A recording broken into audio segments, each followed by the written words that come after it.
আজকে অক্টোবর মাসের কিন্তু ৮ তারিখ আর দুর্গাপুজোর একদম শুরু। তো শুভ শারদীয়ার প্রীতি শুভেচ্ছা ও অভিনন্দন দিয়ে কিন্তু আজকে ভিডিও শুরু করব।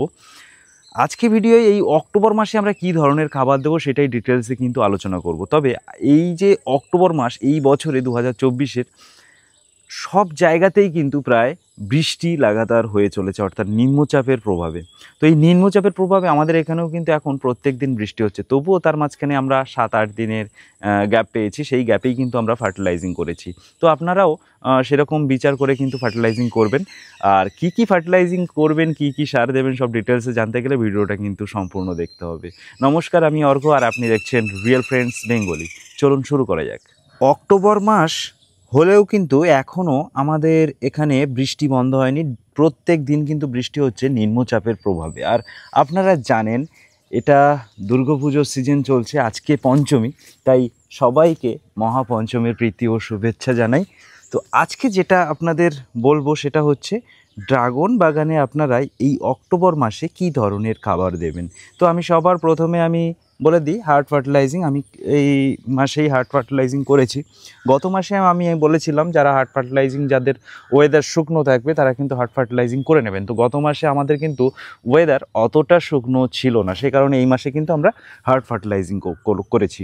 তো হার্ড ফার্টিলাইজিংয়ে আমরা কি কি দিয়েছি, সবার প্রথমে এখানে মাটিটা দেখতে পাচ্ছেন, এখানে কিন্তু সার মেশানো হয়ে গেছে। তো এইখানে কি কি সার দিয়েছি আমরা, কম্পোস্ট দিয়েছি, হাড় গুঁড়ো দিয়েছি একটু, শিংকুচি দিয়েছি একটু, আর তার সঙ্গে দিয়েছি একটু নিমখোল।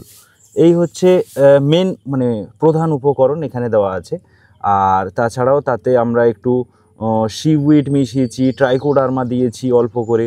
এগুলো মোটামুটি দিয়ে মিক্সড করে কিন্তু এখানে আমরা এই সাইডটাতে দিয়েছি। আর মাঝখানে এখানে দেখতে পাচ্ছেন দানা দানা, এই যে দানা দানা এগুলো দেখতে পাচ্ছেন, এগুলো হচ্ছে নিউ লিফ অর্গানিক ম্যানিউর আমরা কিন্তু এইখান মাঝখানটাতে অল্প করে ছড়িয়ে দিয়েছি। তো এটা মোটামুটি হার্ড ফার্টিলাইজিং হলো। হার্ড ফার্টিলাইজিংয়ের মধ্যে কিন্তু আর কিচ্ছু মিশাইনি আমরা। তো মোটামুটি এইভাবে হার্ড ফার্টিলাইজিং করবেন। আর আপনারা জানেন এই যে খড়ের যে মালচিং, এই খড়ের মালচিংটা দেওয়ার পিছনে কারণ হচ্ছে এই যেহেতু এখনও বৃষ্টি হচ্ছে, তো বর্ষাকালে মালচিং না দিলে আমাদের যে এই সারগুলো দিই, এই সারগুলো কিন্তু ধুয়ে চলে যায়, মাটি কিন্তু ভিজে থাকে সবসময়। আর সবসময় বৃষ্টির কারণে, প্রচুর বৃষ্টির কারণে কিন্তু ধুয়ে পরিষ্কার হয়ে যায়। তো সেই কারণে কিন্তু আমাদের গাছের গোড়াতে খড়ের মালচিং অবশ্যই প্রয়োজন হয়। এরপরে আমরা বাগানে যেটা ইউজ করেছি সেটা হচ্ছে ওয়েস্ট ডিকম্পোজারের জল করে আমরা কিন্তু মাটিতে একবার ছড়িয়ে দিয়েছি এই গোড়াটায়। আর তার সঙ্গে কিন্তু আমরা দিয়েছি এটাতে খোল জল। এখন খোল জল মাসে 2বার কি 3বার এরকম চলছে। মোটামুটি খোল মানে সর্ষে খোল ভিজানো জল। নেক্সট হচ্ছে এটাতে আমরা স্প্রে হিসেবে ইউজ করেছি 2-3টে ওষুধ ইউজ করেছি। সেটা হচ্ছে যেমন ম্যাক্স সাইজ ইউজ করেছি, তার সঙ্গে আমরা ইউজ করেছি ব্ল্যাক অমৃত ইউজ করেছি স্প্রে হিসেবে। তাছাড়াও এখন কিন্তু আমরা একবার গ্রিন মিরাকেলও দিয়েছি। আর এই গ্রিন মিরাকেল ছাড়াও আপনারা কিন্তু সিউইডের লিকুইড স্প্রে করতে পারেন। তাছাড়াও কিন্তু যে কোনো ধরনের যে ভিটামিনগুলো হয়, এই সময় কিন্তু ভিটামিনের প্রয়োজন হয়, তো ভিটামিনও কিন্তু আপনারা গাছে ইউজ করতে পারবেন। তবে চেষ্টা করবেন অর্গানিক ভিটামিন, যেমন অ্যামাইনো অ্যাসিডযুক্ত বা ক্রুড প্রোটিনযুক্ত খাবার এখন গাছে কিন্তু খুবই প্রয়োজন। তো এই ধরনের খাবার অবশ্যই দেবেন। আর আমরা একটা জিনিস ইউজ করেছি, সেটা হচ্ছে মাটিতে হিউমিক অ্যাসিড কিন্তু মাটিতে ইউজ করেছি এই সময়।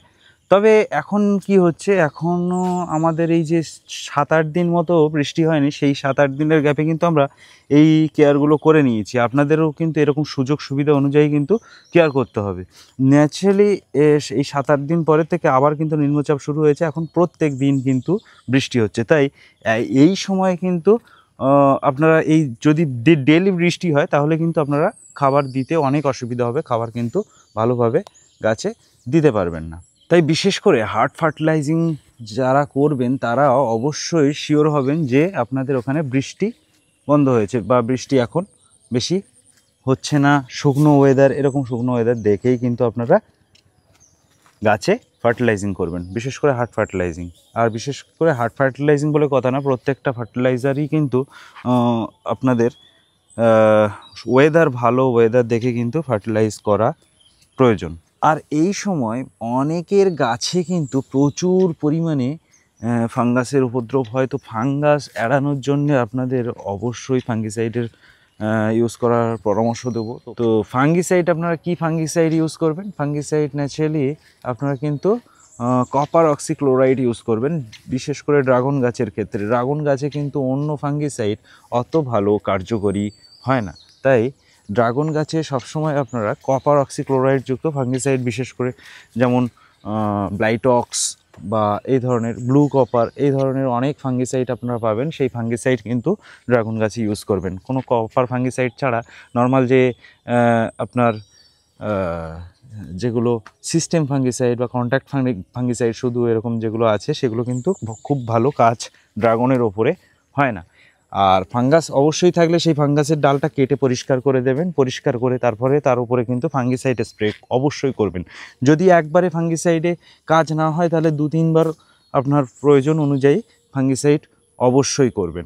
বেশ কিছুদিন ধরে কিন্তু অনেকেই আমার কাছে কমপ্লেন করছিলেন বা কমেন্টে কমপ্লেন করছিলেন যে সাউন্ডের একটু সমস্যা হচ্ছে, অর্থাৎ সাউন্ডে শুনতে অসুবিধা হচ্ছে। তো আমার মাইকটা খারাপ হয়ে গিয়েছিলো, তাই বেশ কিছুদিন ধরে কিন্তু ফোনের যে মাইক্রোফোন সেটা দিয়েই কিন্তু রেকর্ড করছিলাম, যার জন্য সাউন্ডের সমস্যা আপনাদের শুনতে লাগতে পারে।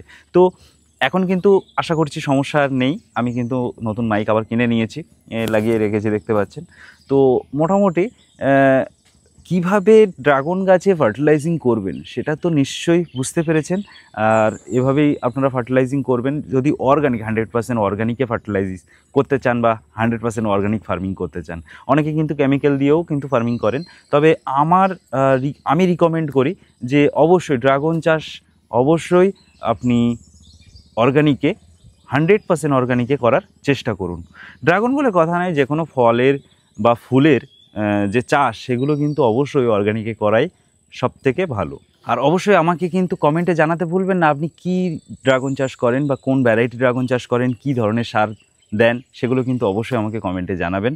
আর মোটামুটি এই সময় যাদের এলাকায় শুকনো হয়ে গেছে তারা কিন্তু এখন ড্রাগনের আবার নতুন চারা লাগানো শুরু করছে। তো অবশ্যই আমার মাধ্যমে 100 বা তার বেশি ড্রাগন ফলের ভ্যারাইটি কিন্তু আপনারা কালেকশন করতে পারবেন। কি করতে হবে যারা পুরনো সবাই জানেন, যারা নতুন তাদের উদ্দেশ্যেই আমি শুধু বলে দিই। স্ক্রিনে এই সাইডে দেখতে পাচ্ছেন, এখানে কিন্তু একটা নাম্বার দেখতে পাচ্ছেন, এটা কিন্তু আমার হোয়াটসঅ্যাপ নাম্বার। এই নাম্বারে কিন্তু আপনি আমাকে হোয়াটসঅ্যাপে SMS লিখতে পারেন। কি লিখবেন? প্রাইস লিস্ট বা ভ্যারাইটি লিস্ট, জাস্ট এইটুকু লিখে আমাকে সেন্ড করে দেবেন। আমার মাধ্যমে যে 100 বা তার বেশি ধরনের ভ্যারাইটির ড্রাগনের চারা পাবেন, সেই চারার লিস্ট একটা কিন্তু আমার কাছে তৈরি করা আছে। আপনার SMS-এর রিপ্লাই হিসেবে অবশ্যই সেই লিস্ট আপনার নাম্বারে কিন্তু সেন্ড করে দেবো। আর লিস্ট কিন্তু আপডেট হয়েছে, যারা পুরনো দর্শক তারা আরেকবার শুনে নিন। লিস্ট আপডেট হয়েছে, যারা এখনও পর্যন্ত নতুন লিস্ট পাননি তারা কিন্তু অবশ্যই আমাকে নক করবেন। যাদের কাছে পুরনো লিস্ট আছে তারাও নক করবেন, যারা নতুন দর্শক তারা তো অবশ্যই আমার এই নাম্বারে যেভাবে বললাম সেভাবে SMS পাঠাবেন। আর ভিডিওটা ভালো লেগে থাকলে লাইক শেয়ার কমেন্ট তো অবশ্যই করবেন, সঙ্গে সাবস্ক্রাইব করতে কিন্তু একদমই ভুলবেন না। তার সঙ্গে ভিডিওটা আজ এই পর্যন্ত, দেখা হবে পরের ভিডিওয়। ধন্যবাদ, ভালো থাকবেন, নমস্কার।